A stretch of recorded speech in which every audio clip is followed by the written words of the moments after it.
Okay, so we're back and we're reviewing the top 3 Scourge ships for Dropfleet 2.0 as of the middle of October. So if some of the stats change and stuff, too bad. I'm here with Andy and Sanguinius, I guess I'll say. We each picked 3 and we're going to go from there and just kind of talk about the top 3 that we picked.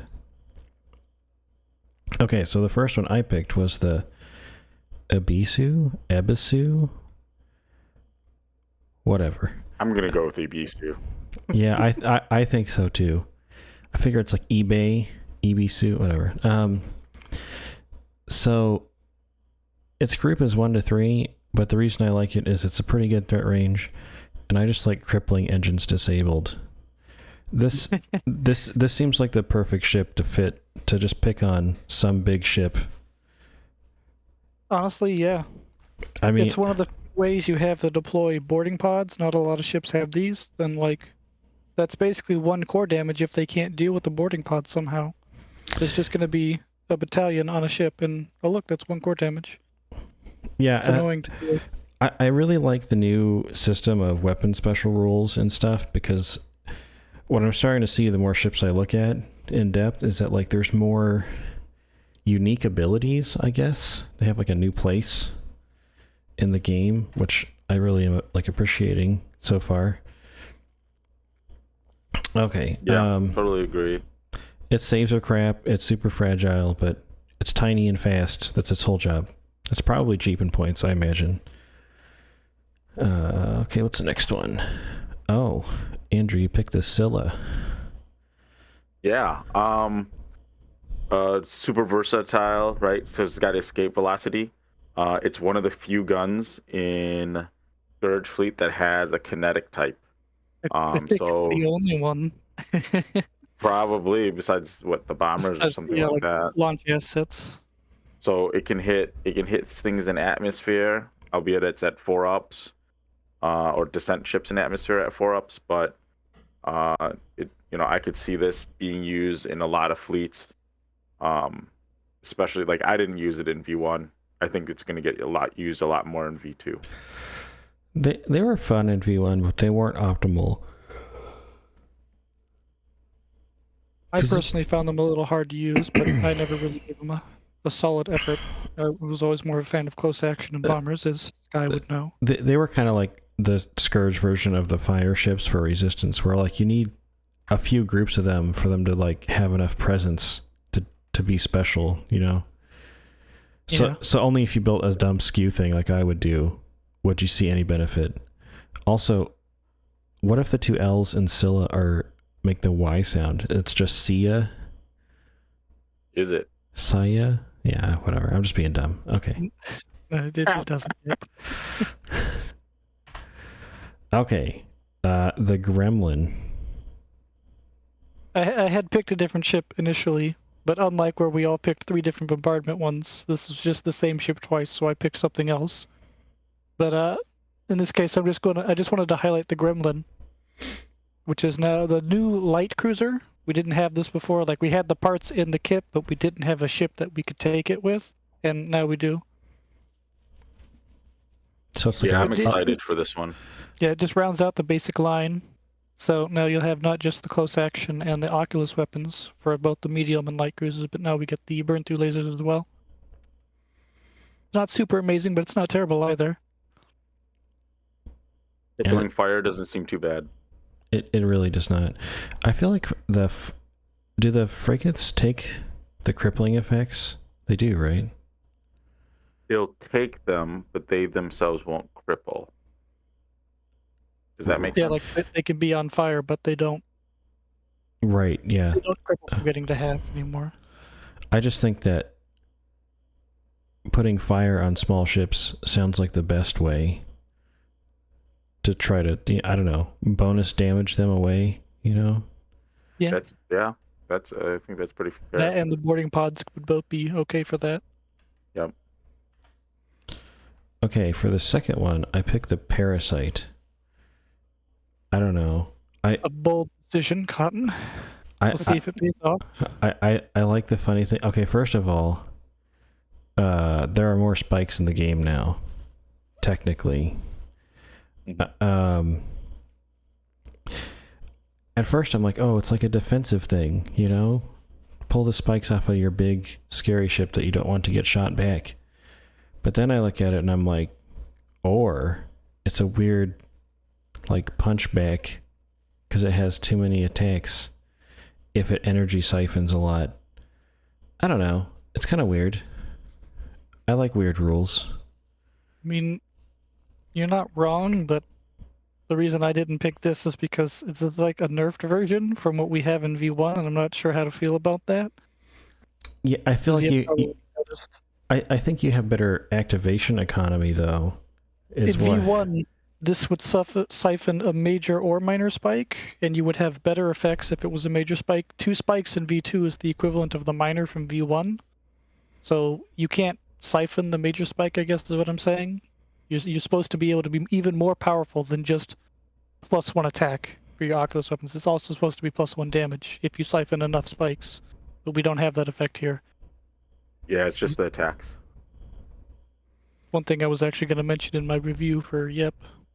It seems like it's actually underpowered compared to what it should be. Oh, you know, I thought it would... I read it wrong. I thought it would get an attack for every spike it absorbed.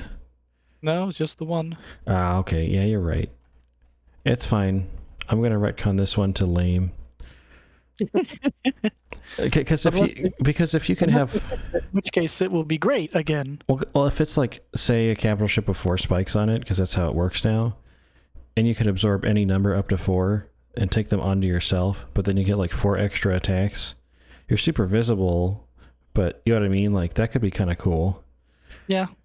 It's basically what it is in V1. Yeah. Yep. I didn't believe him when he said it was good, and then he used some on me, and he siphoned like my spikes and shot me with my siphon spikes. Like, oh, that's what he was talking about. So they are good. Yeah. For that stuff. It's a funny way to pick on Shaltari, since they're going to spike themselves with their shields all the time, especially with a better version. Yeah. But you know what I mean. Yeah. All right. The Shadow. Man, this thing just never goes away. Yeah, follows you around. Super annoying. So the Akuma is still as good as it was, so instead of picking that, I wanted to pick the Shadow, because I actually think these are going to be great in the new edition. Not that they were bad originally, but I think energy weapons are much better than kinetics in most cases, because most fleets aren't going to have a good energy save. So just having energy weapons in general is probably a slight improvement versus having the same weapon but with kinetic. Because like you can't reroll saves or anything against it with like fighters and Aegeus. And in this case, it might seem like the Magnetron Lash is bad against, fleets with a bad energy save, but it's actually really good because then you'll just switch to the Oculus beams and the Plasma Tempest, and now they have bad energy saves in the first place. And now you're just going to scald them to death because this is a close action ship. You want to get in close with them. Especially since it's also a carrier.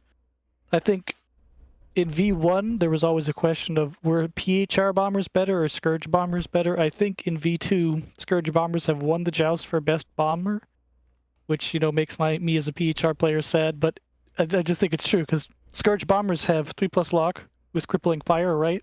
Yeah. And that's an amazing force multiplier since PHR bombers lost their crits. Yeah. Yeah. This is I've been tinkering with Scourge. Scourge is my main fleet, so I've been tinkering with like the launch, and I feel like right now Scourge has probably the best access to fighters and bombers, besides maybe resistance. Yeah, I could see that. They've got a lot of surprising launch weapon ship combos. All right, going on. All right, Andrew, you picked the Shidu? I call it the Shidu.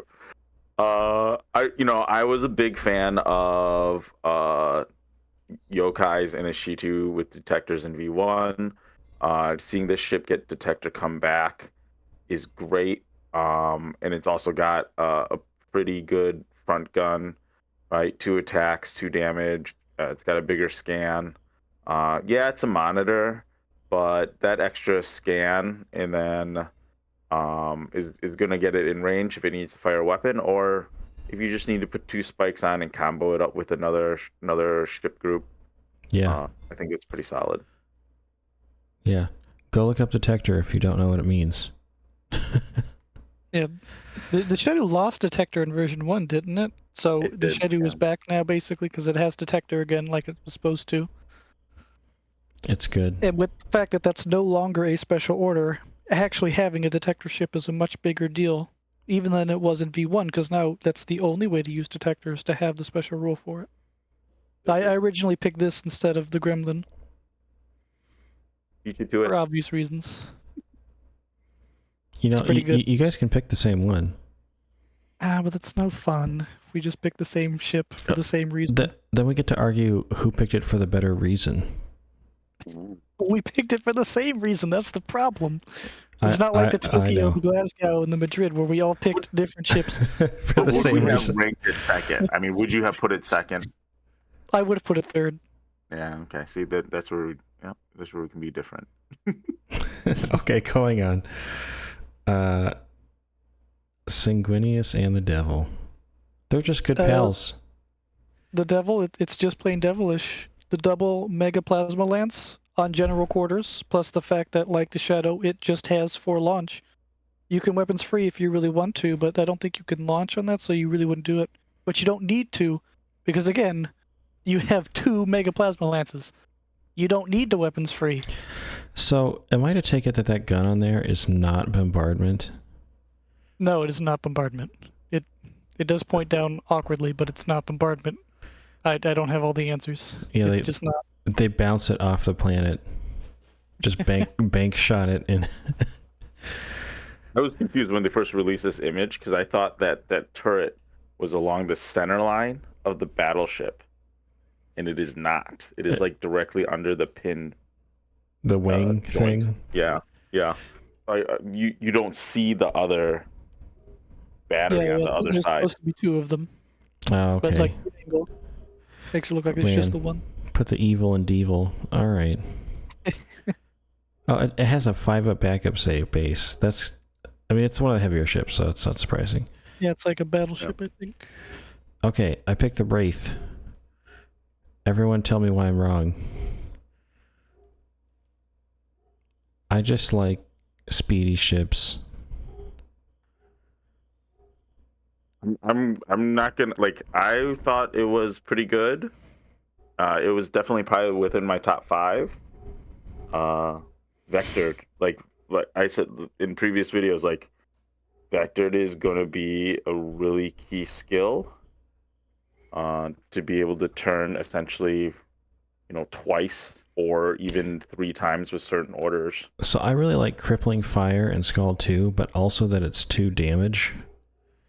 Feels good to me. I'm trying to remember what I was comparing it to. I think it like was a big bomber. No. I was comparing this to either the frigate or the cutter or something that is like it, but just slower.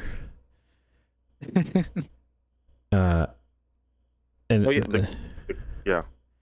Like the weapon loadout is almost the same, but its threat range is so much less. And I just think that this one is, like, because of its speed and vectored is why it's so good.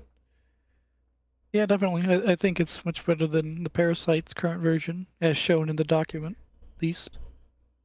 My concern with Crippling Fire is that I think no matter how many crits you have, you just apply 1. You only apply 1. Yeah, I guess if you brought too many Crippling Fire ships, it'd be like the extra ones get wasted, right? Yeah. Yeah, I could see that. I don't have the rules, so I can't double check that. But is it the weapon itself can only apply 1? So if you've got a group of 3, you could potentially apply 3 crippling fires, or is it that from the entire group you can only apply the 1 because it's like the same weapon? So even if you've got 3, you only get 1. I want to say it's the entire group. I could see that being a problem. Yeah. Why do you pick all the bad ones, Sky? I'm so good at this. It's a rules conundrum. Like I think that would just needs to be we'll see how it plays discussed. out. Yeah. The ship itself is still pretty good, I think. Yeah. It just depends on how good it's going to end up being based on the rule. All right, time for the Cthulhu. Hell yeah. Okay, right? that's It's it. a dreadnought. That's your whole explanation, right? Just hell yeah, it's a dreadnought. With crippling fire, of course. Oh yes, everything. Yep. The burn through laser is actually scary now. Yeah. I Poor remember when damage. Chris fired his at me once, like sometime last year at the store, Sky. Yeah. And like I was only half paying attention, and he rolled the dice, and I was like, "Wait, that's it?" Because he did almost nothing. Because 4+ lock, he just rolled not amazing, and he was just like, "Yeah, I feel like that's how most people respond to the BTL. They're like, oh, it's got a bunch of shots, it's scary." Then he rolls them, and then it does nothing. It's like, oh, that was it? Okay, well now it actually does that because it does core damage as well. So this weapon is actually scary now. Oh wow. Yeah. Yeah. Yep. 3 shots, 3 damage, crippling, fire. It may have focused and bloom, that's fine, but it'll still laser another ship in half. It really does not care, does it? It's pretty No. good. It's They'll take a troop ship and just split it. Yeah. I feel like if you're shooting a troop ship, there's better targets. This is like an admiral killing machine. Also worth noting that it's got Cloak 1. Cloak is now 1 through 4. Cloak 4 would be redundant because it does nothing, but Cloak 3 is you can only have 3 spikes. So Cloak 1 means this can only ever have 1 spike, which is now 3 inches per spike, right? Right. And I don't even know if it goes away when it cripples either. I don't remember seeing that it did, so I think it just gets to keep that Cloak 1 forever, which is pretty great. That's so funny. It might. Yeah. It doesn't lose it at a damage threshold, does it? I don't believe it does. No. Not from what I remember. Okay. And of course, it's got launch 6. It's 1 shy, I think, of when you get more damage, or is it you get more damage at 6? It's a 7+. 7+ does the auto damage. It does still have a massive friggin' signature, but I feel like with the backup saves and stuff, I mean, yeah, it's pretty. 4+ backup save is insane. It's actually tough now. Like, Totally. I wouldn't be surprised if those backup saves get toned down. I think they were worse in some of they were better in some of the earlier documents I saw. So it wouldn't surprise me if it got toned down as well. Yeah, we'll see. 4+ is genuinely insane. Well, I mean, maybe they just don't want the ships to die. Like, maybe they want some of the ships to be on the table through the end of the game. And that's just part of how it goes. Yeah, definitely. Mm-hmm. All right, well, that's all we got for this one. You guys want to say anything else before we go to the next one? The Shidu is back, baby. It's got detector. I'll go back to Shidu. Here you go. There it is. It's got that little tail fin thing, the little Steve Irwin device. Everybody's trying to figure out what it does. I don't know. I'm curious if the underside has the sensor dome like the old resin model does. No, it's I assumed that is the new sensor dome. That's what I made the assumption on. The little tail thing. Yeah. Yeah, it's probably like, it like detects human pheromones or something. I don't know. Through space. It's like my razor worms calling down a behemoth. Yeah, how does that work? They just start clicking? I imagine Pheromones. the same way that Dahaka's structures in StarCraft 2 co-op are summoned. The drone doesn't actually morph into a structure. They're like the original Zerg or whatever in the lore. So like it just sits there, spins, and it like releases pheromones, and then eventually the structure just tunnels up from the bottom and eats the drone. I like that. I like to imagine that that's what the razor worms do to summon behemoths in drop zone. What a bad job. Okay. Let's stop here. I think we've digressed enough.